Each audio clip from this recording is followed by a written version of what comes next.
রাজ্য বাজেটের মধ্যে পশ্চিমবঙ্গ সরকারের ঘোষিত নতুন জেলার তালিকায় ইসলামপুরের নাম না থাকায় এলাকার মানুষ আবারও হতাশ হয়েছেন। কিন্তু বিজেপি সরকারের উপর আশা রয়েছে যে ইসলামপুর শীঘ্রই একটি জেলা হবে। মানুষেরা বলেন যে ১৯৫৬ সালে বিহার থেকে এই অঞ্চলটি পশ্চিমবঙ্গের সঙ্গে যুক্ত হওয়ার পর ১৯৫৯ সালে তৎকালীন মুখ্যমন্ত্রী ড বিধানচন্দ্র রায় ইসলামপুরকে একটি পৃথক জেলা তৈরির প্রতিশ্রুতি দিয়েছিলেন। তবে প্রথমে বামফ্রন্ট সরকার এবং তারপর তৃণমূল কংগ্রেস সরকার ইসলামপুরকে জেলা করার দাবি বিবেচনা করেনি। এখন বিজেপি সরকারের প্রস্তাবিত জেলার তালিকায় ইসলামপুরের নাম না থাকায় এলাকার মানুষ আবারও হতাশ হয়েছেন, কিন্তু তারা আশা ছাড়েননি। মানুষেরা আশা করছেন যে বিজেপির সর্বভারতীয় সভাপতি নির্বাচনের সময় এই অঞ্চলকে জেলা করার প্রতিশ্রুতি দিয়েছিলেন, তাই তার প্রতিশ্রুতির পূর্ণ করতে ও জনগণের দাবিকে সম্মান জানিয়ে শীঘ্রই ইসলামপুরকে রাজ্য সরকার জেলা হিসেবে ঘোষণা করবে বলে মনে করা হচ্ছে। বিজেপির জেলা সাধারণ সম্পাদক তাপস বিশ্বাসও জানিয়েছেন যে এটি একটি জেলা হবে। দেখুন, আমাদের ইসলামপুরটাও জেলা হবে, প্রশাসনিক জেলা, পুলিশ জেলা রয়েছে, প্রশাসনিক জেলা হবে, একদম অল্প সময়ের মধ্যেই হবে।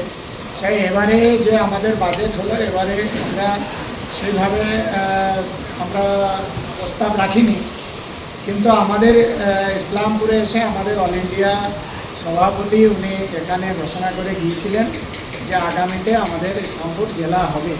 সাথে আমাদেরও ডিমান্ড থাকবে ইসলামপুর জেলা হোক, আর ইসলামপুর জেলা হওয়াটা ভীষণ জরুরি, কারণ চোপড়া থেকে শুরু করে সেই আমাদের রায়গঞ্জ এর যে দূরত্ব এবং যাওয়া আসার যে সময়, এটা সত্যি মানুষের জন্য অসুবিধা। স্বাভাবিকভাবে আগামী দিনে জেলা হবে, ইসলামপুরে জেলা শহর হবে। আমরা তার প্রস্তাব ধীরে ধীরে যে জায়গায় পৌঁছানো দরকার সেটা পৌঁছাবো। ইতিমধ্যে বিভিন্ন জায়গায় পোস্টারও পড়েছে ইসলামপুর জেলা নিয়ে, সেক্ষেত্রে বাজেট আজ হলো, নাম তো হলো না, কি বলবেন? দেখুন, প্রস্তাব পড়েছে, বিজেপির থেকে পড়েনি, অন্যান্য আমাদের মনোভাবন সংগঠনের তরফ থেকে পড়েছে নিশ্চিতভাবে। না মানে মিস করেছেন কি, যে প্রস্তাবটা যা আগে না দিলে তার কারণে আজকে প্রথম বাজেটে হলো না। যদি আগে থেকে আপনারা যদি দিতেন তাহলে হয়তো হয়ে যেত, এটা কি মনে করছেন? হতে পারে এমন যে জেলা হওয়ার জন্য যে ন্যূনতম ইনফ্রাস্ট্রাকচার দরকার সেটা এখনও অবধি আমাদের ইসলামপুরে নেই। খুব তাড়াতাড়ি সেটা তৈরি হবে এবং জেলাও তৈরি হবে।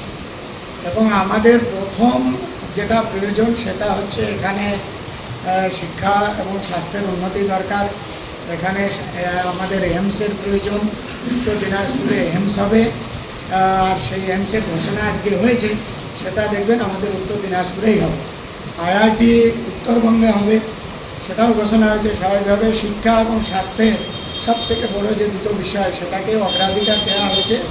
বাকি জেলার যে জেলার বিষয়টাও আসবে আগামী অল্প কিছুদিনের মধ্যে দেখতে হবে জেলা ঘোষণা। ইসলামপুর জেলা করবার জন্য আমরা আজকের থেকে না, গোটা ইসলামপুরবাসী, গোটা ইসলামপুর সাব ডিভিশন একত্রিতভাবে দীর্ঘদিন ধরে লড়াই করছে। লড়াইটা বড় কথা না।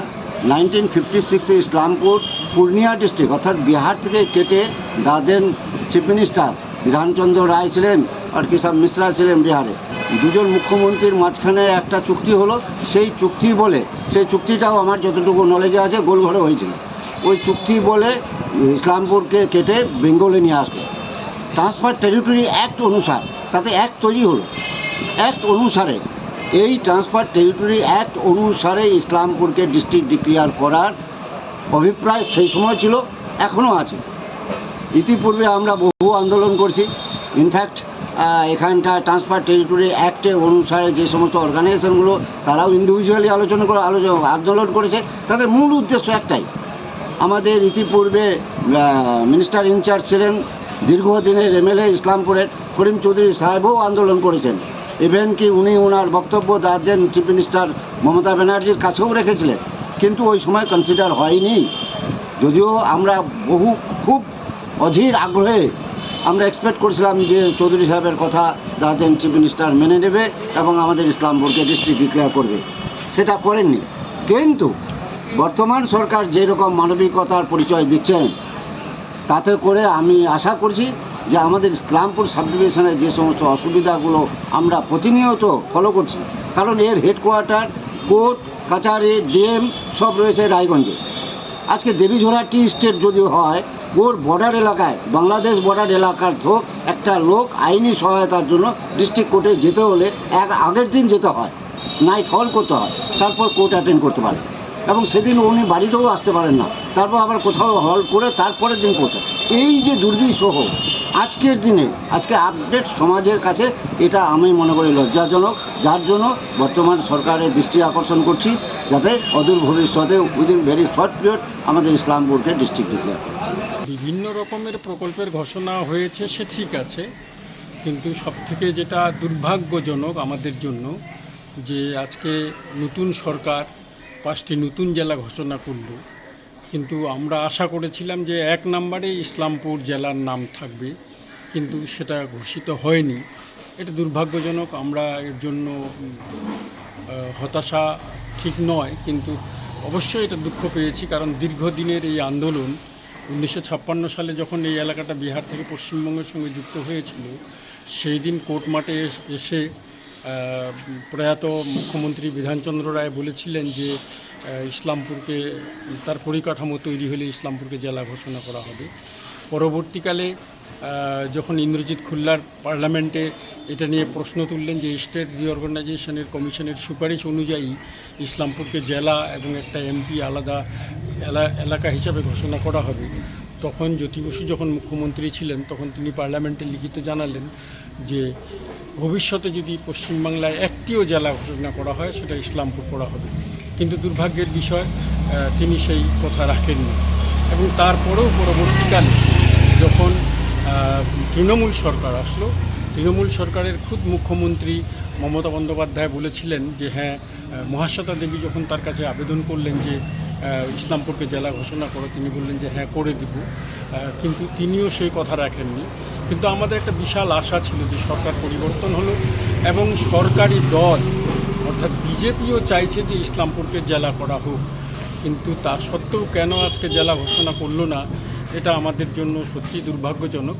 কারণ গোটা ভারতবর্ষে এমন কোনো জেলা নেই যার দূরত্ব 165 কিলোমিটার, এবং সুপ্রিম কোর্টের জাজমেন্ট রয়েছে যে সদর শহর তার শেষ প্রান্ত থেকে 100 কিলোমিটারের বেশি হবে না। সেই ক্ষেত্রে এই ব্যতিক্রম কেন, বারবার আমরা এটা নিয়ে ভাবিত, কিন্তু কেন আজকে। তারপরে আরেকটা বিষয় যেটা গুরুত্বপূর্ণ, যে এই এলাকাটার নাম সূর্যাপুর, এবং এই সূর্যাপুর নামটা এসেছে সূর্যবংশী অর্থাৎ রামচন্দ্রের বংশধর ইক্ষু যখন এই এলাকাটা রাজত্ব করেছিলেন, তিনি এই এলাকাটার নাম রেখেছিলেন সূর্যবংশীয় রামচন্দ্রের উদ্দেশ্যে, যে এই এলাকাটার নাম হবে সূর্যাপুর। তো আজকে যদি সূর্যাপুরকে জেলা ঘোষণা করতো, একদিকে যেমন সেই রাজা ইক্ষু এবং সেই রামচন্দ্রের নামেরও প্রতি শ্রদ্ধা জ্ঞাপন করা হতো, এবং সূর্যাপুর নামের যে ঐতিহাসিক যে ব্যাকগ্রাউন্ড আছে সেই ব্যাকগ্রাউন্ডটাও গুরুত্ব পেত। যার কারণে আমরা দুটো বলেছিলাম, হয় ইসলামপুরকে জেলা ঘোষণা করো, কিংবা যদি সূর্যাপুর জেলা হিসাবে ঘোষণা করা হোক, তাহলে আজকে এটা আমাদের জন্য অনেক ভালো হতো। আমরা জানি যে এখানকার মানুষ প্রচণ্ডভাবে